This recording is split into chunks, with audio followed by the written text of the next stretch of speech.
नमस्कार मित्रों, जय श्री राम, प्रणाम।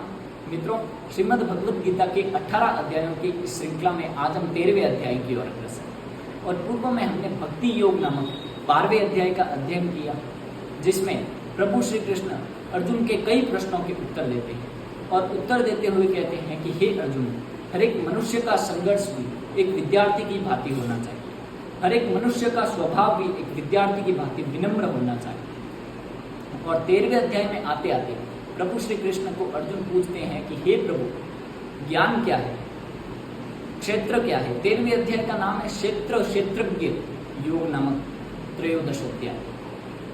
अर्जुन के मन में प्रश्न आता है कि क्षेत्र क्या है प्रभु, क्षेत्रज्ञ क्या है। तो प्रभु उत्तर देते हैं कि हे अर्जुन, क्षेत्र का जो शाब्दिक अर्थ होता है वो जो किसान जहां पर खेती करता है खेत, उसको क्षेत्र कहते हैं। और क्षेत्रज्ञ किसान को कहते हैं, जो क्षेत्र का ज्ञाता हो।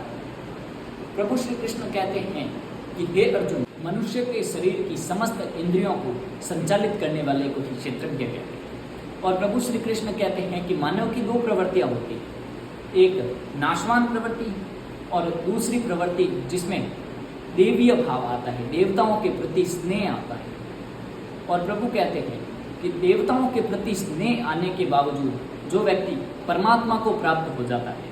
अर्जुन ने पूछा कि हे प्रभु, अगर देवताओं के प्रति स्नेह आ जाता है, परमात्मा के प्रति स्नेह आ जाता है, प्रभु के दर्शन हो जाते हैं, तो भी आपने कहा था कि समस्त जो कौरव है वो मेरे मुख में है, और आपके विराट स्वरूप में मैंने देखा कि समस्त पांडव भी आपके मुख में।